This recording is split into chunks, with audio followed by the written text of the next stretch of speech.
আসসালামু আলাইকুম। আপনারা যারা লেয়ার মুরগির খামার দিতে চান, আজকের ভিডিওটি আপনাদের জন্য। তো চলুন ভিডিও শুরু করা যাক।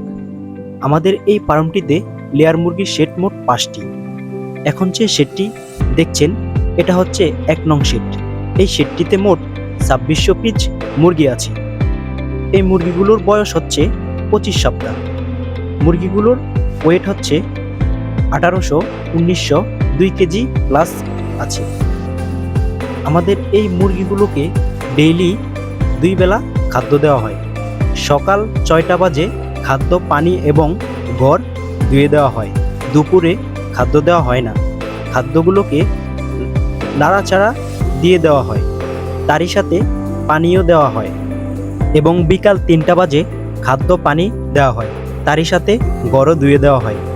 আবার 5টার দিকে খাদ্যগুলোকে নাড়াচাড়া দিয়ে দেওয়া হয় এবং 6টার দিকে যে খাদ্যগুলো মুরগি খেতে পারেনি সে খাদ্যগুলো তুলে খাদ্যের পাত্রগুলো পানি দিয়ে পরিষ্কার করা হয়। এই মুরগিগুলো নতুন ডিম দেওয়া শুরু করেছে। আল্লাহর রহমতে 1 মাসের মধ্যে ফুল প্রোডাকশন চলে আসবে। আপনারা যারা লেয়ার মুরগি পালন করতে চান বা খামার দিতে চান, আশা করি আপনাদের সর্বোচ্চ ধারণা দেওয়ার চেষ্টা করব। ভালো থাকবেন। ভিডিওটি ভালো লাগলে সবাইকে শেয়ার করে দেখার সুযোগ করে দিবেন। আর আমার চ্যানেলে নতুন হয়ে থাকলে আমার অন্যান্য ভিডিওগুলো দেখুন। ভালো লাগলে এরকমই নতুন নতুন ভিডিওর নোটিফিকেশন পেতে হলে চ্যানেলটি সাবস্ক্রাইব করে রাখুন। ধন্যবাদ সবাইকে।